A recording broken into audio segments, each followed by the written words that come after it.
জাতীয় সংসদের সাবেক ডেপুটি স্পিকার অবসরপ্রাপ্ত কর্নেল শওকত আলীর মরদেহ শরীয়তপুরে পৌঁছেছে। রাষ্ট্রীয় মর্যাদায় বাদ জোহর এই মুক্তিযোদ্ধার দাফন সম্পন্ন হবে। এ বিষয়ে আরো জানাতে শরীয়তপুর থেকে এখন যোগ দিচ্ছেন সরাসরি আমাদের সহকর্মী কাজী মনিরুজ্জামান। মনির, জানতে চাই এখন কি ধরনের আনুষ্ঠানিকতা চলছে এবং শওকত আলীর মরদেহ দাফন করা হবে কোথায় বা ঠিক কটা নাগাদ?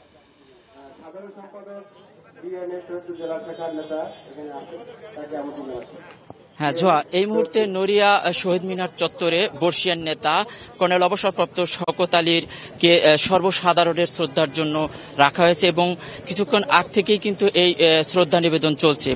বিভিন্ন প্রতিষ্ঠান সংগঠন শ্রদ্ধা নিবেদন শেষে এখন ব্যক্তি পর্যায়ে এই শ্রদ্ধা নিবেদন চলছে।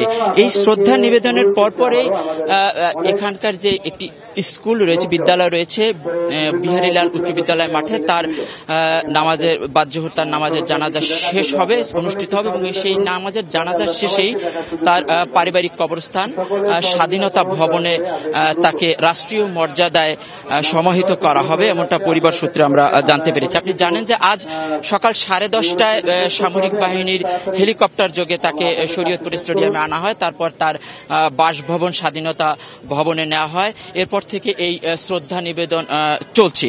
শ্রদ্ধা নিবেদন আপনি জানেন যে গতকাল সোমবার সামরিক হাসপাতালে তার মৃত্যু হয়েছে এবং এই নেতা একাধারে 6 বার এই সংসদীয় আসনের এই সংসদ সদস্য ছিলেন। তিনি একাধারে ডেপুটি স্পিকার ছিলেন নবম জাতীয় সংসদের।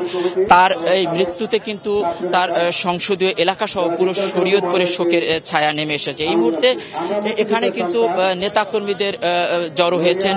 আমরা দেখতে পাচ্ছি যে পানি সম্পদ উপমন্ত্রী এনামুল হক শামীম সহ স্থানীয় নেতাকর্মী এবং রাজনৈতিক সংগঠন ছাড়াও প্রশাসনের কর্মকর্তারা এখানে উপস্থিত রয়েছেন। তো আসলে মানুষের মাঝে কিন্তু বেশ শোকের ছায়া আমি দেখতে পাচ্ছি এবং এই শোক কিন্তু আসলে বলে বোঝানোর মতো না।